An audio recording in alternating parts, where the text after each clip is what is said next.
Just nareo. Salama koa. Tambezabe tsara.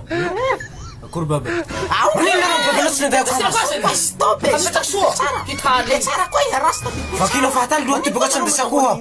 Tsy vita teresa ty nahoda. Sa mila akoho henan'izao. Milongoko nareo. Nahoda. Niavy eto nareo. Nefa nareo tsy nanday akoho. Zaho mila akoho anovako tiaiko nahoda fa maharary vaky loha io. Mahera andaky lahinao tia. Matoa i tsy manino taitsa avao. Manja mitavangy labera i. Apatsy ny lohako toy. Ka se atolonao any lohanao nahoda.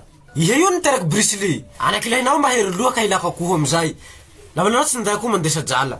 Satria zaho hitanao hamonjy mazava ny rainy handeha Morondava. Zaho fa linery hoe aia tetako fre. Ka ihomby.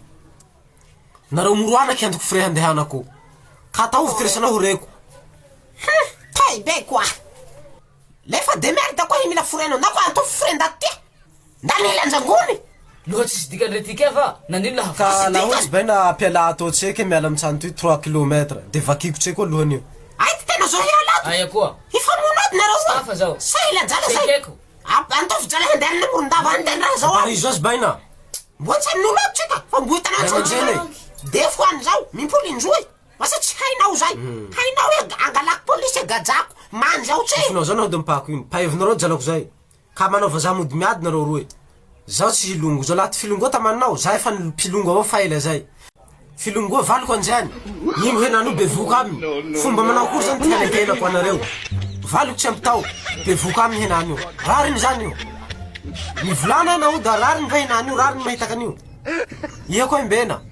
Tsy mba olo hafa. Rambesiko olongo.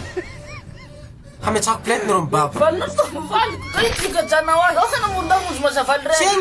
Nahoda ka mitabataba nareo tsy hamohaja. Zaho tsy maintsy avy Morondava any. Pahevinareo jalako Tsy zay. vita moramora. Vita moramora lafa tsy pahevinareo. Milongoko nareo. Akory aby nareo zay manaraka heto androany zay ihany koa andeha Morondava mazava ny ray. Sa manakorombela. Mazava ny ray na Morondava zay atao amin'ny Paraparadise Rivotsy. Mariketo zany fa tsika mandeha akanjo mazava hany. Andesy be aby zay raha mazava aminao any. Zay militsa mahazo bracelet mazava hany. Le misy makiazy mazava hany koa tiao. Zay olo 10 militsa voalohany mahazo boisson gratuit. Raha io zany le 1er août andro zoma 20h tenomoa. Vidina zany natao mirady mirary 5 ariary. Limité io. Sur place amizay 1 ariary. Io numéro na milefa nazavana fanapiny. Basta tanjasina. Amen. Fena ambony tany misy ambony ambany aleko. Miala rasta.